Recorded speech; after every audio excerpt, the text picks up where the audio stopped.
Ouais, ça m'arrive, ouais, ça m'arrive. Je fais partie des gens plutôt sensibles au mal de mer, donc c'est plus sujet au premier jour de course. En général, les conditions sont pas forcément idéales. On s'est arrêté de naviguer pendant quasiment 15 jours avant. Et puis après, bon, ça marine assez vite. Alors j'ai déjà eu le mal de mer. Le mal de mer, ça se traduit de plein de manières différentes, mais plutôt sur les bateaux à passagers, là où les mouvements de bateau sont un peu bizarres avec le moteur et tous les vagues. Et puis ces odeurs d'essence qu'on peut avoir à bord de ces bateaux-là. Mais en bateau à voile, je touche du bois, je m'en sors plutôt très bien.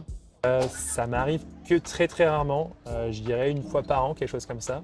Mais sur ces bateaux-là qui sont quand même assez volages, tout ça, ça peut arriver de l'avoir. Mais je ne suis pas quelqu'un qui soit trop sujet au mal de mer, j'ai de la chance là-dessus. Ça peut m'arriver des fois sur les débuts de course quand on n'a pas navigué depuis un petit moment, mais ça dure jamais très longtemps chez moi, quoi. Alors bien sûr, j'ai déjà eu le mal de mer parce que c'est quelque chose qui nous attend au tournant quand on part l'hiver dans ces courses et qu'on a du stress. Et le stress est un gros facteur de mal de mer, mais voilà, j'arrive à vivre avec pendant une douzaine d'heures et puis après ça passe. Non, très rarement. Faut vraiment les conditions soient extrêmes ou qu'il suffit de gasoil ou que je sois la tête à l'envers à l'intérieur du bateau pour que ça me prenne. Mais je sais qu'il y a il y a des très grands marins qui ont le mal de mer et qui s'en sortent. Donc j'ai la chance de pas être sujet à ça.